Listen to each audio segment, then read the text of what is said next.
ছোট বাচ্চা কিনে খামার করে একটা ভুল সিদ্ধান্ত। এই বাচ্চা যখন মায়ের কাছ থেকে আসবে তার শরীরে একটা ট্যাপ পড়ে যাবে, এটা উঠতে উঠতে 8 9 মাস 10 মাস সময় লেগে যাবে। ব্যাপারীরা প্রতারণার ফাঁদ পাতেই খামারিদের জন্য, আর সেই ফাঁদেই খামারিরা পা দেয়। কিন্তু এই ফাঁদ থেকে বাঁচতে হলে আপনাকে শিখতে হবে।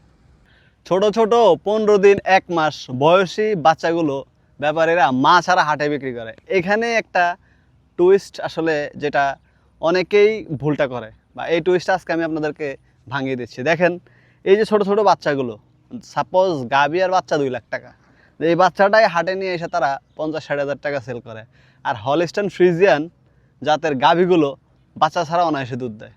আমাদের দেশাল বা ব্রাহ্মা বা শাহিওয়াল সিন্ধি এই জাতের গরুগুলো বাচ্চা ছাড়া দুধ দিতে চায় না, কিন্তু হলিস্টাইন ফ্রিজিয়ান যখন আপনি 1 মগ পানি নেবেন, নিচে নিয়ে ওর কাছে একটু পানি ছিটাইলে দেখবেন পানানা ছেড়ে দেবে, মানে দুধ চলে আসবে ওলানে। এবং সে 2-4 দিন বাচ্চার জন্য অন্যমনস্ক থাকলেও একটা সময় তার নির্ধারিত যে দুধটা সে দেবে এবং লম্বা সময় দুধ দেবে।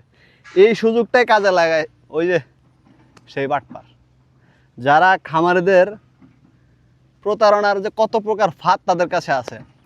একটা ব্যাপারের ঘরে কখনোই আপনি দেখবেন 3 মাস বাচ্চা হয়েছে এরকম গাভী নেই। সবগুলো 10 দিন 5 দিন 7 দিন কাছি গাভী, মাত্র বাচ্চা হয়েছে 2-3 দিন, এই জাতীয় গাভীগুলো তাদের ঘরে থাকে। কারণ ওই টাইমটায় ওলানের প্রচুর পরিমাণে রস থাকে, ওলানটা স্থিতিশীল, মানে বড় দেখা যায়। গ্রাহক বলেন যে ভোক্তা যারা আছেন তাদেরকে ওই সময় তাদের ঠকাইতে খুব মানে ভালো হয়, কারণ ওলানে পানি আছে। কারণ একটা গাভী বাচ্চা দেওয়ার পরে 18 থেকে 20 দিন, কিছু গাভী 25 দিন 1 মাসও লেগে যায় রেডি হতে হতে, মানে দুধে আসতে আসতে। কারণ একটা গাভী যখন বাচ্চা দেয়, বাচ্চা দেওয়ার পরে আপনি তাকে পর্যাপ্ত পরিমাণে যদি ফুল খাবারটা দেন, তখন কিন্তু তার ওলানে পানি চলে আসবে আরও বেশি। তো ওই গাভীটা ঠিক করতে করতে কিন্তু 20-25 দিন সময় লেগে যায়। তো ওই 20-25 দিনের ভিতরে আপনাকে জবাই করতে হবে। এই হচ্ছে তাদের কেলমা। আর যে বাচ্চাটা হাটে নিয়ে বিক্রি করলো 50,000 60,000 বা 70,000 টাকা, 1 মাস বয়সী বাচ্চা, তার দুধের হকটা কে দেবে? সে যে তার ধরলাম আমি আধুনিক বিজ্ঞান বলে 3 মাস সেই বাচ্চাটাকে দুধ খাওয়াইতে হবে। আপনি যখন সেই বাচ্চাটাকে ছোট অবস্থায় হাটে বিক্রি করলেন 1 মাস বয়সী, আর 2 মাসের যে দুধটা, সে হকটা কিন্তু আপনারা নষ্ট করছেন। টাকার জন্য হোক, আর কি বলবো, টাকার জন্যই বলা চলে, তাদের টাকার জন্যই কিন্তু আপনারা এই কাজগুলো করতেছেন। তো এগুলো আসলে বলার ভাষা নেই। হাটে গেলে এই নীরব মামা বলে ডাকার কান্নাগুলো খুবই কষ্ট লাগে।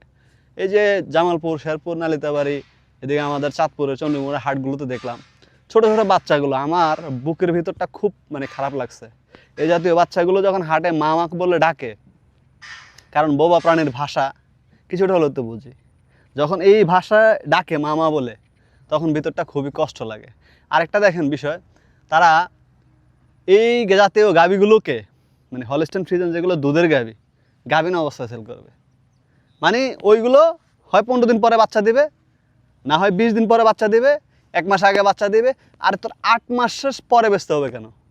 আগে বিক্রি কর, হ্যাঁ আগেও করে, কিন্তু বেশিরভাগ ওই সময়টা তারা অধিক পরিমাণের খুদের জাউ ভাত খাওয়াইয়া, গরুর শরীর তো ওই টাইমে এমনি নরম থাকে, তখন আরও ওদের অধিক পরিমাণে জাউ ভাত খাওয়াইয়া একবার শরীর আরও নরম করে ফেলে।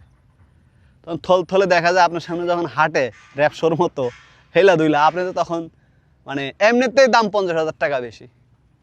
যেটা নর্মালি দাম হয়তো 2 লাখ টাকা, সেটা ওই যে র্যাপশো স্টাইল করে হাঁটাবে, সে হাঁটা দেখা দাম 50,000 টাকা বেশি। গরু কিনতে হইলে হাটে যায়, যখন গরু কিনবেন আজকে টাকা নিয়ে গেছেন পকেটে, আজকে হাট থেকে কিনতে হবে, এই চিন্তা থেকে বাইরে আসতে হবে।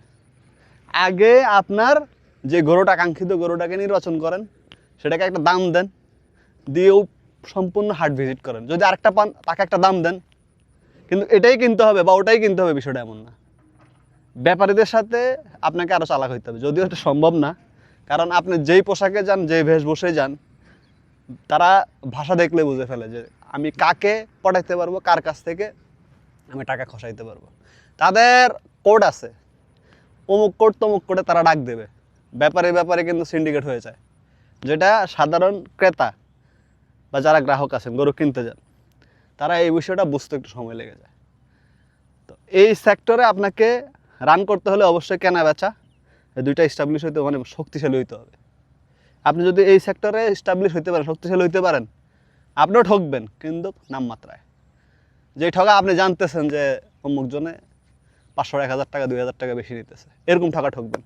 কখনো 20-50 হাজার টাকা ঠকা আপনি ঠকবেন না। তাই শিখতে হবে আগে অবশ্যই কেনা বেচা, কেনা এবং বেচা যে কোনো ব্যবসারই থিম হচ্ছে একটাই, আপনাকে কেনা বেচা শিখতে হবে। ভালো থাকবেন। অনেক দিন পরে আপনাদের মাঝে খামার বিষয়ে কথা বললাম। ভালো লাগলো অবশ্যই ভিডিওটি শেয়ার করে দেবেন। আসসালামু আলাইকুম।